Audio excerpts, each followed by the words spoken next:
Drone বর্তমান যুগ যেন ড্রোনের যুগ, ভুল প্রমাণ করতে পারবেন না। কারণ আপনি লক্ষ্য করলে দেখতে পারবেন যুদ্ধক্ষেত্র থেকে শুরু করে পৃথিবীর প্রতিটা ক্ষেত্রে বর্তমানে ড্রোনেরই নিয়ন্ত্রণে। আরও বেশি কনফিউশনে পড়ে গেলেন তাই না? ওকে, একটু অপেক্ষা করুন, শুধু দেখতে থাকুন ড্রোন দিয়ে বর্তমানে আমাদের পৃথিবীতে কত কিছু করা যাচ্ছে আর কত অসম্ভব জিনিসপত্র আবিষ্কার করা হচ্ছে। তো চলুন কথা না বাড়িয়ে দেখে নেওয়া যাক ড্রোনের অসম্ভব সব আবিষ্কার। এটা দক্ষিণ আমেরিকার পশ্চিম উপকূলে অবস্থিত একটি মরুভূমি, যার নাম আটাকামা।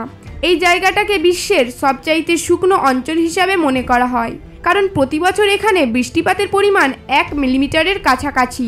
আর এতে বোঝাই যাচ্ছে এখানে পর্যটকদের দেখা পাওয়া বেশ কঠিন।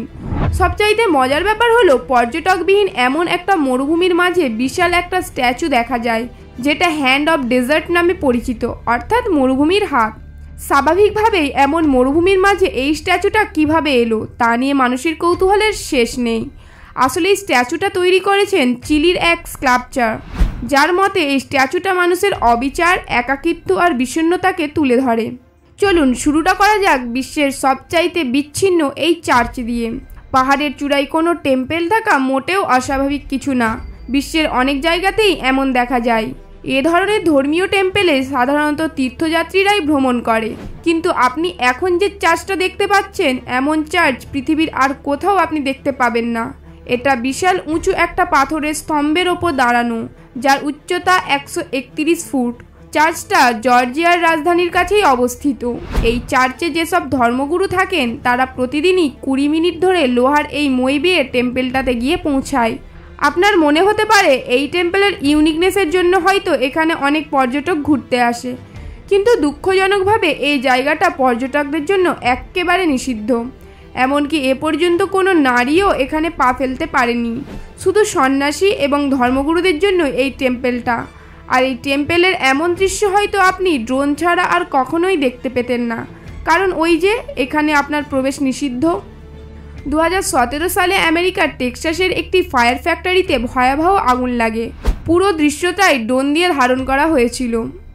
যদিও শুরুতে বেশ সহজেই আগুনটাকে নেভানো যেত, কিন্তু সবচাইতে কাছের ফায়ার হাইড্রেন্টটাও 6 কিলোমিটার দূরে ছিল, ফলে আগুন চোখের পলকে ছড়িয়ে যায়।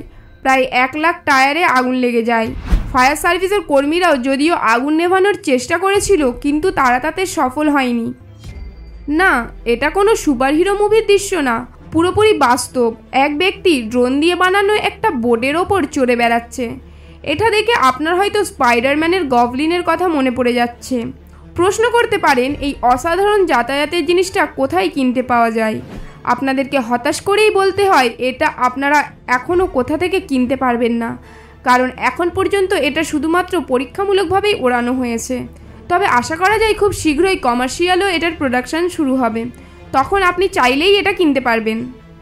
উপকূলবর্তী এই মানুষদের জন্য বেঁচে থাকাটা বেশ কষ্টকর।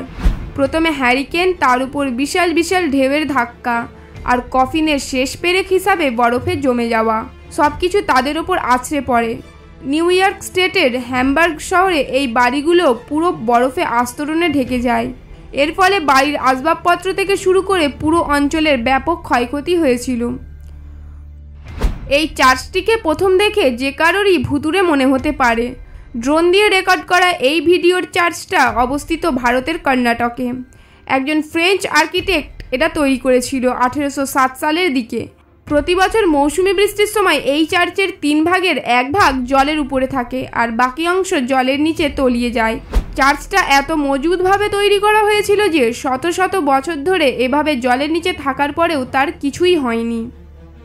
যারা অন্যের জীবন বাঁচাতে নিজের জীবন বাজি রাখে তাদের চাইতে মহৎ আর কে হতে পারে, কিন্তু সবসময় মানুষ চাইলেও সেটা করতে পারে না। বিশেষ করে কোনো জরুরি পরিস্থিতিতে যদি রাস্তায় ট্রাফিক থাকে তাহলে দুর্ঘটনার স্থানে পৌঁছাতে বেশ বেগ পেতে হয়। আর এ কথা চিন্তা করে বিশ্বের উন্নত দেশগুলোতে এখন আগুন নেভানোর জন্য ড্রোনের ব্যবহার শুরু করেছে, আর এতে করে কিন্তু তারা বেশ সফলতার সাথে আগুন নিভিয়ে চলেছে। নদীর এই অসাধারণ দৃশ্য ড্রোন দিয়ে রেকর্ড করা হয়েছিল। আসলে এটা দেখে মনে হতে পারে কোনো রংধনু। মজার ব্যাপার হলো এমনটা হওয়ার কারণ নদীর জলেতে থাকা বিভিন্ন রঙের জন্য দায়ী এই শৈবাল।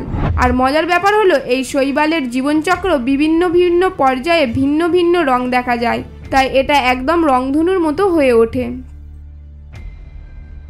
ড্রোন শুধুমাত্র ভিডিও করার জন্যই নয়, বরং মানুষের জীবন বাঁচাতে ব্যবহার করা যেতে পারে। উদাহরণ হিসাবে এই দুই ব্যক্তি এবং তাদের কুকুরকে ধরা যাক। কলোরাডোর ন্যাশনাল পার্কে ঘুরতে গিয়ে তারা পথ হারিয়ে ফেলেছিল। গভীর জঙ্গলে ঢুকে পড়ার ফলে কোনো ফোনের সিগন্যালও তারা পাচ্ছিল না। অনেক চেষ্টার পরও তারা পথ খুঁজে পায় না। এদিকে প্রায় 20 জন উদ্ধারকারী তাদের খোঁজে বেরিয়ে পড়ে, কিন্তু এত বড় জঙ্গল পায়ে হেঁটে খোঁজাও বেশ কষ্টসাধ্য। তাই তারা ড্রোনের ব্যবহার করতে শুরু করে।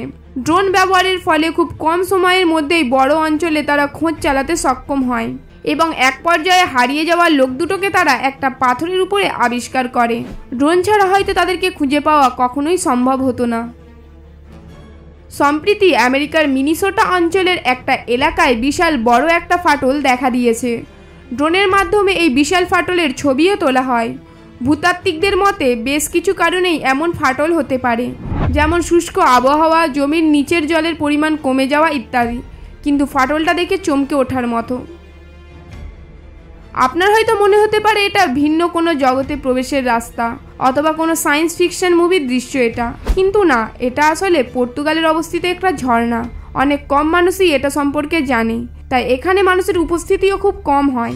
এবার বুঝলেন তো, বর্তমানে ড্রোনের যুগ চলছে। ড্রোন না থাকলে এগুলো দেখা তো দূরে থাক, এগুলো কল্পনাতেও আনতে পারতেন না। পেরুতে আর্কিওলজিস্টরা ড্রোনের সাহায্যে নিয়ে অসাধারণ কিছু আবিষ্কার করেছেন। পাহাড়ের গায়ে আর খোলা মাঠে প্রায় 25টা বিশাল বিশাল ড্রয়িং আবিষ্কার করে তারা, যেগুলো মূলত বিড়াল, পাখি, বানর সহ বিভিন্ন কিছুর চিত্র।